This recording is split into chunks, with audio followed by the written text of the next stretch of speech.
Megawati Soekarnoputri, Susilo Bambang Yudhoyono, dan Prabowo Subianto turun gunung mempersiapkan pasangan calon gubernur dan calon wakil gubernur yang akan bertarung di Pilkada Jakarta. Walaupun Pilkada serentak, ada 101 daerah yang dilihat cuma satu, yang lain boleh melakukan apa saja sekarang ini. Seolah-olah yang lain boleh melakukan apa saja, tidak ada yang memperhatikan. Tapi ya kita berpikir 3 pasangan dengan 3 backup orang kuat begitu kan. Dan kalau Mas Yunarto tadi katakan persaingannya mungkin tidak lagi sektarian. Ini persaingannya lebih cerdas gitu ya. Saya melihat semoga kita akan melihat kampanye modern ya, yang atraksi kreativitas kampanye modern. Karena 3 pangsa pasar yang saling bersinggungan di antara ketiganya adalah pangsa pasar anak muda. Yang itu tidak main-main, sangat berpengaruh terutama di kota besar. Pertama, 17-30 tahun itu 38% dari keseluruhan pemilih. Yang kedua, kita harus akui mereka memiliki kapasitas sebagai social influencer jauh lebih besar dibandingkan dengan umur di atas. Mengapa? Era ketika sekarang kita bisa menggunakan sosial media, kita bisa bersuara dengan sedemikian cepat dengan jaringan-jaringan yang ada di internet, itu lebih dikuasai oleh anak-anak muda, bukan segmen di atasnya. Itu terjadi tahun 2012, itu terjadi di tahun 2014 ketika Pilpres. Dan itu yang menurut saya... Dan itu akan makin naik lagi? Akan terasa lebih menarik dibandingkan dengan apa yang terjadi di Pilkada 2012 misalnya. Dulu ada pertarungan orang yang memiliki karakter mirip dengan anak-anak muda bertarung dengan gaya lama, misalnya Foke dan Nara, begitu, yang sangat tradisional pendekatannya. Sekarang tiga-tiganya secara personal branding memiliki potensi untuk menggarap anak muda ini. Jadi itu yang saya harapkan, pertarungan akan keras, tapi pertarungan keras dari sisi kreativitas kampanye modern tadi. Iya, sosmed berarti kan yang akan lebih salah satu yang akan sangat keras di sosmed. Walaupun secara substansi menurut saya ini akan lebih menyejukkan dibandingkan kalau nama-nama lain yang muncul misalnya.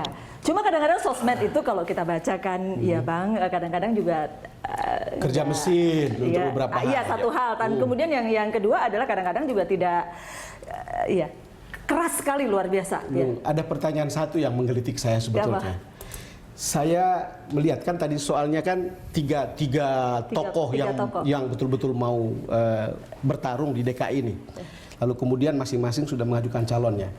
Saya hanya mau tanya sebetulnya, atau ada pertanyaan dalam hati saya, apakah mungkin Agus sudah lama dipikirkan oleh seorang SBY untuk naik saat ini, kalau tidak PDIP memutuskannya pada injury time juga? Satu. Kedua, apakah Gerindra sama PKS pernah memikirkan seorang Anies untuk berpasangan dengan orang seperti Sandiaga Uno? Kalau tidak terjadi, PDIP mengambil keputusan di saat-saat terakhir. Yang ingin saya katakan adalah bahwa ini betul-betul PDIP memainkan kartu truf yang kemudian mengubah ini dan seolah-olah mengejutkan kita tentang calon-calon yang ada. Agus adalah kejutan, Anies yang kita pikir belum pernah berpikir kira-kira waktu dia baru diganti jadi Mendikbud, kecuali seminggu terakhir bukan? Dan itu yang terjadi.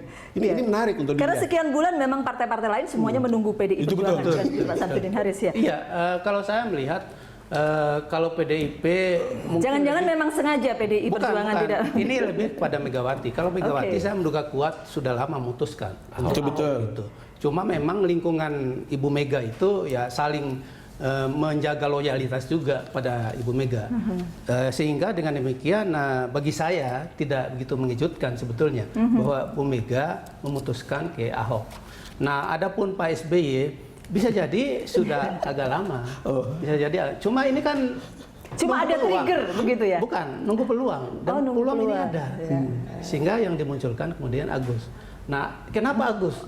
Nah, saya menduga kuat ini berkaitan dengan penampilan yang kenapa Ibas kurang tampan begitu? Lebih kalem, lebih menjaga itunya penampilan tata lakunya ketimbang mungkin lebih Ibas mirip SBY kalau lebih kata orang. Kira-kira lebih menjadi fotokopi SBY Bang Ibas. Sedangkan untuk Anies saya pikir momennya adalah setelah dia dicopot. Kenapa memanfaatkan orang menduga bahwa dia dizolimi begitu? Bisa jadi juga. Dan itu bisa dikapitalisasi oleh pasangan Anies dengan Sandiaga Uno. Mungkin itu Iya, jadi saya agak dikapitalisasi. melihat dari sudut yang lain ya. Saya melihat kalau kali lagi kalau pengamatan tentang Pak SBY ya, saya pikir mungkin juga faktor ibu lebih tinggi ketimbang faktor Pak SBY untuknya. Dan yang kedua, saya pikir juga mungkin juga faktor Agusnya sendiri jangan diremehkan. Karena kalau kita lihat Pak Agus itu kan udah awal tahun lalu udah dinaik menjabat komandan batalion. Sudah Daniel, Artinya ya, harusnya betul. dia letkol pangkatnya. Sekarang posisinya mayor. tetapi ya. belum. Dan bahkan sudah diumumkan akan dilantik pangkatnya menjadi letkol pada tanggal 22 Agustus tahun lalu. Ternyata sampai sekarang masih mayor. Ada Jadi apa? saya pikir mungkin ini juga ada satu unsur pendorong ya Agus untuk berpikir sudah mentok di situ, bahwa di militer ada mungkin dia ada masalah yang dia lebih punya peluang untuk keluar dari militer gitu. Apalagi kalau dia memang punya politik. Mungkin tidak Dan dia akan terlalu secara cepat gitu ya karirnya di akademik, sana. itu sipil atau berpikir Ya, dan betul sipil. Dan kalau kita Sangat lihat kan cerdas. dia juga sekolahnya aja 3 sekolah top gitu dan pikirannya tentang politik. Kalau kita lihat sekolahnya bukan tentang bagaimana membangun militer yang kekuatannya begini-begini kan, sekolahnya Bangsa lebih pabrik. kepada yang lebih untuk politisi lebih cocok. Ya. Saya kira mungkin Pak SBY melihat ini antara Ahok dan anti Ahok, pertempurannya akan head on keras, negatif campaigning dan sebagainya. Apapun negatif campaigning itu pasti mencederai orang yang kena. Lalu carilah orang Nah, kalau dicarilah orang ketiga yang tidak ikut dalam perang ini, nanti nunggu kesempatan. Jadi Kalau penengah- jadi ibaratnya penengah itu akan lebih Ya. unggul. salah, gitu ya. muntah bolanya. Dia nunggu bola muntah. Jadi ada peluang bola muntah. Iya, dengan karir yang kemungkinan bisa jadi lebih cepat. Ya, Nggak perlu jadi jenderal, bisa kalau dia mimpin masih jenderal, gitu. dia mau jadi masuk politik, dia bisa jadi menteri saya butuh pertahanan, jawaban Mas Toto bisa jadi tentang pertarungan presiden. itu. Apakah betul pertarungan akan diwarnai negatif campaign antara pro Ahok dengan anti Ahok dan kemudian Untunglah orang ketiga. untung orang ketiga ya?